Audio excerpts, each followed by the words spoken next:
Welcome back, seekers of songwriting secrets, to the second episode of Under the Hood. This episode will be analyzing Thinking Out Loud by Ed Sheeran, and I'm your host, Timothy Ressler.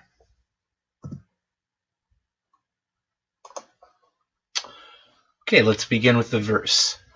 Now, the first two lines go like this. When your legs don't work like they used to before, and I can't sweep you off of your feet. Now that's a very clever reworking of a common idiomatic expression. The expression being sweep you off of your feet, which means basically making someone fall in love with you. Now, all idiomatic expressions are rooted in something literal, but what makes this such a clever device or songwriting tool is the way that they actually bring it back to a literal meaning again, because he's talking about how her legs won't work like they used to, and now he can't sweep her off of her feet. Now, he could mean that in a literal sense or in a figurative sense. So in a way, you're creating a double entendre or a double meaning. Very clever and very difficult to come up with something like this. Songwriting gold. Now, immediately, those two lines engage our senses, create some very strong mental imagery, and at least I can imagine that right away. I can see what that looks like. So you're engaging the sight or the sense of sight. Now, third line engages the sense of taste. Will your mouth still remember the taste of my love? Okay, that's a very important songwriting tool, engaging the five senses. Already we've got two of them. All right, let's look at the rhyme scheme now. We've got X, A, X, A, B, B. And I put an asterisk next to the A because that tells you it's an assonance rhyme, not a perfect rhyme.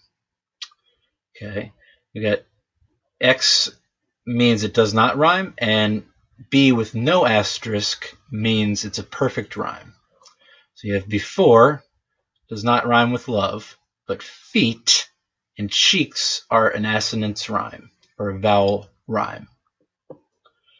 And then the last two lines, 70 and 23, are perfect rhymes. And also, one interesting thing is there's some musical contrast in lines 5 and 6 to prepare for the pre-chorus.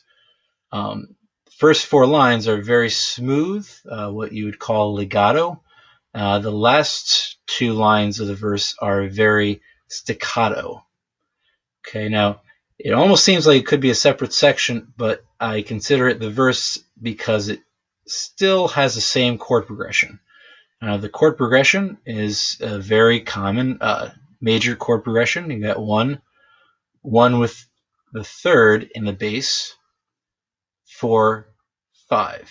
Essentially a 1, 4, 5 with a climbing bass line.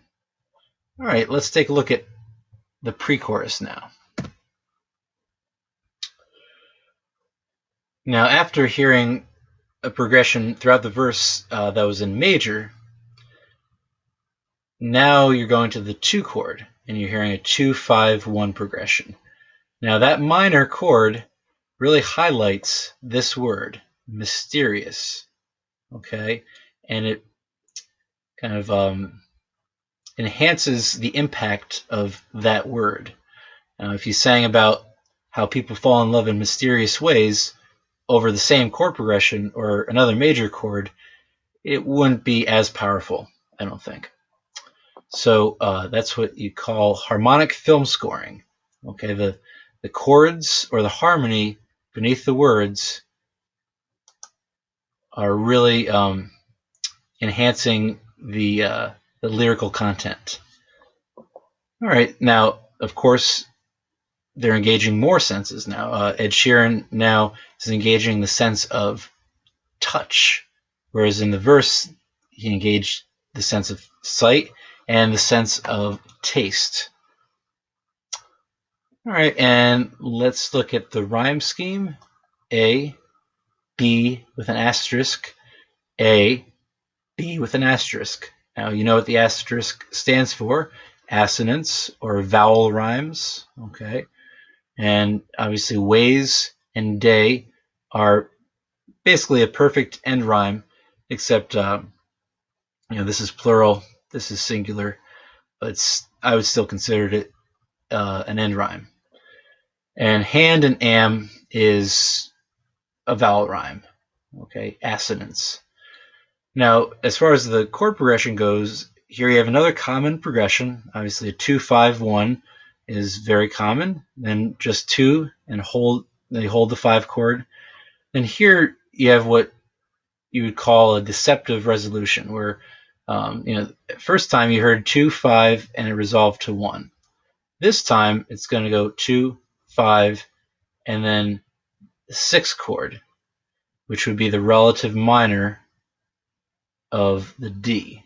Okay, so a very good substitution and a good way to create some musical interest. So it's not always the same, or create some more musical contrast, which is very important. And then you have 2-5 again to kind of create a sense of balance. Okay. All right, let's look at the chorus now. All right, so first I want to talk about what's known as melisma. Melisma is a musical term that talks about when you hear one syllable but lots of different notes, okay? Now, singers have been doing this for a very long time. In fact, it goes back to the ancient Greeks, who apparently used it to induce hypnotic trances in other people. So that's what you hear on the word now. But then the interesting thing is, there's another melisma on the word loud. Now, if you've been paying attention, you may notice that now and loud is an assonance rhyme. Okay, so they have a vowel rhyme, but in a way they almost have a melisma rhyme, which is a very clever thing to do. So you have A and A rhyming, and then here you have 3 assonance rhymes, or B, B, B. You have arms, stars, and heart. Okay, all the same vowel sound. And I also want to point out the hyperbole here in the light of 1,000 stars. That's more effective than just saying "kiss me under the moonlight." Okay, this is the light of 1,000 stars. Really gives it more power. Now, another very important thing is the dramatic interval up a fifth between the word now and take. So after the long melisma here, suddenly it jumps up a fifth into the word take.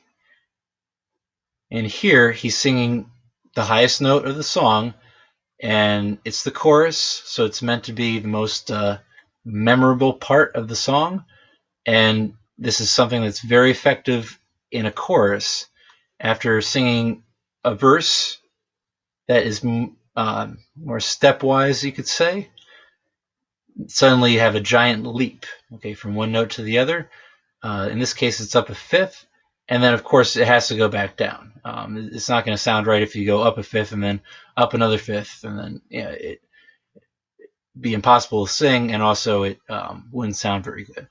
But it sounds great if you do a big leap and then go down, okay? Or I guess you could do a leap down and then go up, but more often than not, it's going up a big leap and then going down by step. All right, so that brings you to the pinnacle of the song, and that's a very effective tool. Some examples of other songs that do that would be, the theme from Star Wars goes up a leap and then comes back down by step, or Somewhere Over the Rainbow. You're going up an octave and then coming back down by step. Okay. Now, one thing that's also interesting is there's some more musical contrast in the last line here. So in this part, you have lots of smooth legato notes, some long ones, especially at the melismas, or some long notes or long syllables. Here, you go back to staccato, very short sounds. Okay, and that makes it interesting, because now you're at the X part, the part that doesn't rhyme, and kind of transitions us back into this verses. Okay, so if you noticed, if we go back to the verse, the first verse, these last two lines are much more staccato than the first four lines, which are much smoother. Okay, so that's a very effective tool. Musical contrast. One section is smooth, the other section is short and staccato. All right. Oh, and I also want to point out here you have the chord progression of the chorus is going to be the same as the verse until you get to the very last line, and that's when you have something different, and it's basically a chord progression that's going down stepwise. So you got B, A, G, F sharp, E, but then changes here. But so you have a 6, 5, 4, first inversion D, 2, 5, 1. Okay.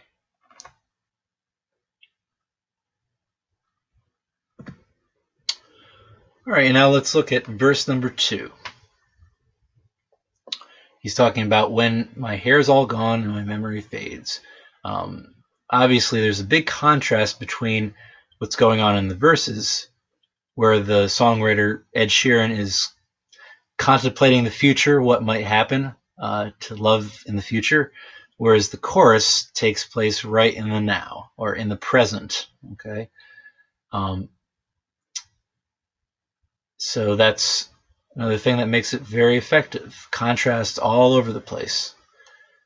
You have let's take a look at the rhyme scheme here. You have A, B, A, B, C, C. Now, here you have an assonance rhyme, fades, way. Then you have a perfect rhyme, name, same. And another assonance rhyme here, evergreen, memory. Now here they also make use of alliteration, which is the same consonant sound repeated. You've got strings, same, still, same. That would be in lines 3 and 4. So you have strings, same, still, same. And also in line 6 with mind and memory. Okay, that makes it more memorable. There's some internal assonance. On line 5, you got soul, grow, old. Repetition of the same vowel sound. And also some internal rhyme in lines 5 and 6. You got the word never and forever. But it's not at the end, it's right in the middle of the line. So that's why we call it internal rhyme. One other very interesting thing I noticed is the second to last word in line 1 is memory. And it's the same as the last word in line 6. Here you have memory again. Now, if it just happened once, it might just be a coincidence, but it happens twice. So maybe it was intentional in some way. Here you have second to last word. Line 3 is same. The last word in line 4 is same. Not sure what you call that, but something I noticed, and maybe you can reuse it as a songwriter. So that concludes the analysis. After verse 2 goes to pre-chorus, chorus again, and then kind of an outro. I hope you enjoyed the video. Hope you learned something. If you have any suggestions or comments, please feel free to let me know. All right, till next time, take care.